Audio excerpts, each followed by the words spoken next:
Saluto Stefano Patuanelli, senatore del Movimento 5 Stelle, bentornato a Tagadà. Buon pomeriggio, grazie per l'invito. Tra i punti cardine di questa riforma c'è la separazione delle carriere. Fatemi vedere se è buono il collegamento. No. È caduto il collegamento, vado da Patuanelli. Ma devo rispondere come avrebbe risposto Sisto? No, secondo me può rispondere come sente di rispondere e poi, augurandoci che ritorni il collegamento con Sisto, sentiremo che cosa dice Sisto. Dicevo però che avrei chiesto a Sisto di questa cosa della separazione delle carriere. 2% dei magistrati ha cambiato carriera dal 1965 al 2017. Se si prende in esame questo arco di tempo, si è spostato da una parte all'altra il 2% dei magistrati. E allora, se questo è uno dei punti cardine, ci dice cosa?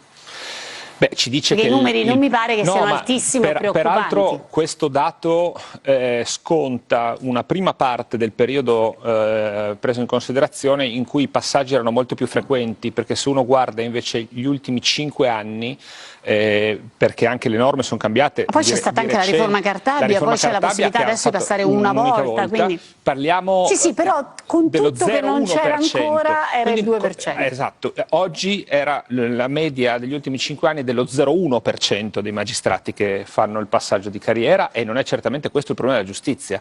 Cioè, parto dalle ultime parole della Presidente Meloni nel breve passaggio che avete fatto.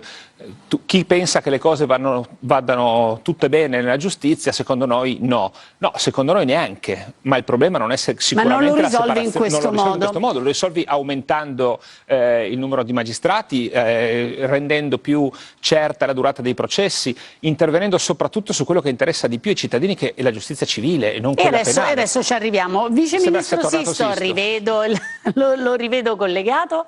Eccoci qua, adesso vediamo l'immagine. Oh, sentiamo anche l'audio. Perfetto.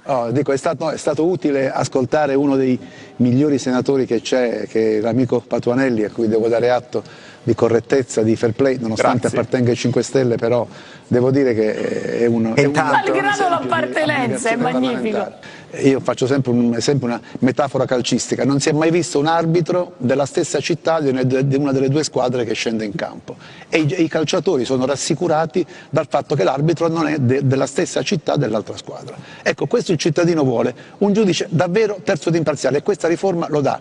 E che chiedo all'amico Patuanelli: se uno entra in un'aula e sa che il giudice è diverso da chi lo accusa, si sente più o meno rassicurato? Ma secondo, protegge anche i giudici. La separazione delle carriere è un fatto logico. Allora, un'altra metafora calcistica di 5 secondi. No, aspetti, prima dell'altra metafora voglio sentire Patuanelli e gli altri ospiti, perché sennò diventa complicato. Mi faccia finire, così risponde anche a questo. Se la nazionale italiana scendesse in campo contro la Germania e l'arbitro fosse tedesco, il migliore del mondo, ma tedesco, come si sentirebbero i nostri azzurri? Allora, parto da un presupposto: dire che grazie a questa riforma il giudice è finalmente imparziale sottende l'idea che oggi, e quindi della storia della Repubblica Italiana fino a oggi, i giudici non siano stati imparziali, e io onestamente non ho quest'idea della magistratura.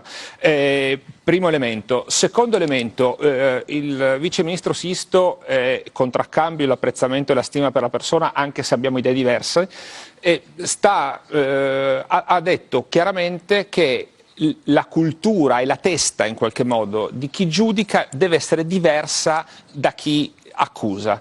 Io invece penso che nel processo penale non ci debbano essere l'avvocato dell'accusa e l'avvocato della difesa, e che sia giusto che il pubblico ministero abbia la cultura del giudice, perché mentre l'avvocato ha come sua ragione d'essere quella di evitare la galera al proprio assistito, quindi farlo dichiarare innocente, la cultura del pubblico ministero invece è quella di accertare la verità giuridica di un eventuale reato, ed è una testa diversa ed è molto più vicina a quella del giudice che a quella dell'avvocato Allora potrebbe venire il dubbio che la riforma sia più una riforma della magistratura che non della giustizia, e se diventa quello, allora il referendum diventa sui magistrati. Ma è una riforma della magistratura, non della giustizia. No, diciamo perché...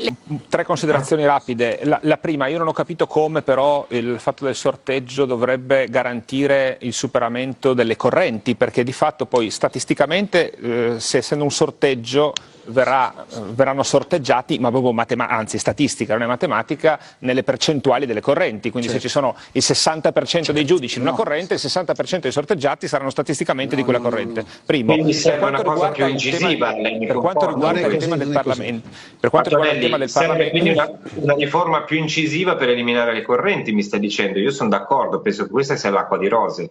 Io Quindi lei mi sta credo dicendo che il tema eventualmente dice non risolve però quel problema. Correnti esista, che quelle storture di cui il dottor Borgonovo parlava esistono, ma certamente questa riforma non le risolve. Quindi io sto dicendo soltanto cosa fa questa riforma, non cosa avremmo dovuto fare o cosa si sarebbe dovuto fare. Credo che non seconda questione, scusatemi però uno per volta in velocità, perché se no ci fermiamo qui. La seconda questione riguarda il fatto sempre del sorteggio sui membri eletti dal Parlamento, che oggi sono eletti dal Parlamento, che però saranno sorteggiati sulla base di un elenco fatto dal Parlamento, quindi di fatto anche quello non cambia assolutamente niente. La terza questione, che il dottor Borgonovo citava, la deriva autoritaria, il cartello che abbiamo sul pieni poteri, io non credo che questa riforma sia di per sé un atto che porta a un maggior autoritarismo o ai pieni poteri, ma è un tassello di una serie di riforme che questa maggioranza e questo governo, in questo caso il governo perché la maggioranza non ha toccato palla, visto che non è mai stato approvato un emendamento né di maggioranza né di opposizione in 4 letture, ma che questo governo sta facendo e che riguarda anche il premierato, che riguarda un po' l'atteggiamento verso gli organi di controllo che in questo paese sono previsti, penso alla commissione di vigilanza che non lavora, penso ad altri elementi, che evidentemente c'è poca tolleranza rispetto alle parti terze da parte di questo governo, e se metto insieme queste cose penso che il Presidente del Consiglio eletto direttamente avrà un potere sterminato, che l'esecutivo già ce l'ha, che la riforma della giustizia in qualche modo consente di separare i PM dai giudici terzi e quindi strada facendo rafforzare il controllo della politica sui PM, e questa è una cosa che posso dire, mi dice preoccupa. La direzione mi sembra non quella. mi preoccupa da una persona come Sisto, sia chiaro, che sicuramente non ha questa intenzione, però Allora, chi fa le interviste? Gratteri, Tescaroli, Scarpinato. Cioè sono 3 pubblici ministeri, diciamo, aggressivi. Vogliamo dire che fanno del processo penale un'arma di aggressione con qualche insuccesso, tra virgolette, nei confronti dei cittadini, e chi dice che c'è il 47% di assoluzioni e questo non legittima il giudice terzo imparziale. Amico Patuanelli, quando io parlo di imparzialità non dico di imparzialità personale, parlo di ordinamento che garantisca l'imparzialità, che è un concetto molto diverso. Giacomo Salvini, è garantita dall'ordinamento. poi io ho un'ultima domanda per Sisto sul punto e voglio arrivare al ponte. Il tema sulle correnti, e che Sisto ci ha spiegato abbastanza bene, è che a loro non piacciono quelli che ci sono oggi. Quindi quello che ci ha spiegato è che in sostanza con la nuova è così, con il sorteggio probabilmente ci sarebbe. Allora Sisto continua a fare no con la mano, aleggia sempre il tema delle toghe rosse, no? Questa... Per i procedimenti disciplinari, no? Sì. A giudicare sarà una nuova alta corte, ho capito bene? Un'alta corte di giustizia, sì. Ok, al momento chi è che giudica? Lo stesso Consiglio Superiore. E quando uno va in appello chi è che giudica? Oggi. Allora, il tema dell'appello che io comprendo. Incominciamo a dire innanzitutto che però mi ha l'alta promesso corte un telegramma, oggi come funziona e come funzionerà. È uguale, no scusi, mi faccia finire, no, perché se no non si capisce, sembra una risposta monca e sarebbe una domanda nociva. No, seguendo l'esempio calcistico, la prima volta mi ha giudicato una squadra, la volta successiva mi giudica la stessa squadra. La stessa squadra. No, non è la stessa squadra, è in composizione diversa, attenzione. Certo, no, con altri calciatori della stessa squadra. Che fanno parte della stessa squadra. No, attenzione. No. L'Europa ce lo chiede il ponte, ce lo chiedono gli agricoltori, ce lo chiedono gli ingegneri, ce lo chiedono gli amministratori, ce lo chiedono tutti, non lo vogliono i 5 Stelle. Non lo voglio i 5 Stelle, perché no, voglio sentire Borgonovo sul punto. Fantastico. Non è così frequente che la Corte arrivo. decida di non firmare il visto di legittimità su una delibera del Consiglio dei Ministri. È un atto che evidentemente ha delle motivazioni che siamo tutti molto curiosi di leggere, che arriveranno entro i prossimi 30 giorni. Solo 2 considerazioni rapide. La prima, sentire Salvini che parla di promesse non mantenute dagli altri, che lui le mantiene, fa un po' ridere, no? Ricordiamo la Fornero, lo spernacchiamento ponte, eccetera. Dopodiché lui aveva anche promesso che si iniziavano i cantieri nel 24, poi nel 25, adesso nel 26.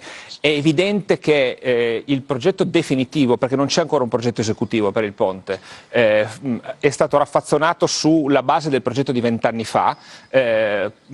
Ci sono il progetto è pubblicato sul sito del Ponte di Messina, la società Ponte di Messina. Chiuda, Patuanelli, la prego. Chiudo perché poi si sta dicendo che i magistrati della Corte dei Conti hanno comunque rapporti politici, e il quotidiano La Verità oggi e anche qualche settimana fa mi ha tirato in causa dicendo che la Valeria Franchi, che è stata una dei magistrati della Corte dei Conti che ha redatto una delle parti sul parere della Corte dei Conti, sarebbe stata all'interno del gabinetto del Ministero dello Sviluppo Economico come ministro, sottintendendo che quindi c'è una questione politica di appartenenza o di vicinanza. Ricordo che la dottoressa Franchi è stata consulente di gabinetto del Ministero dello Sviluppo Economico dal marzo 2021 al maggio 2021, e il ministro dello Sviluppo Economico era Giancarlo Giorgetti. Quindi mi viene casomai c'è quel problema, pensare che forse Giancarlo Giorgetti sta facendo uno screzio Prego Sisto, prego Sisto. No, io però volevo rettificare quello che scrive La Verità da qualche giorno, perché non è vero. Sì, sulla garbata excusatio non petita dell'amico Patuanelli nulla dico.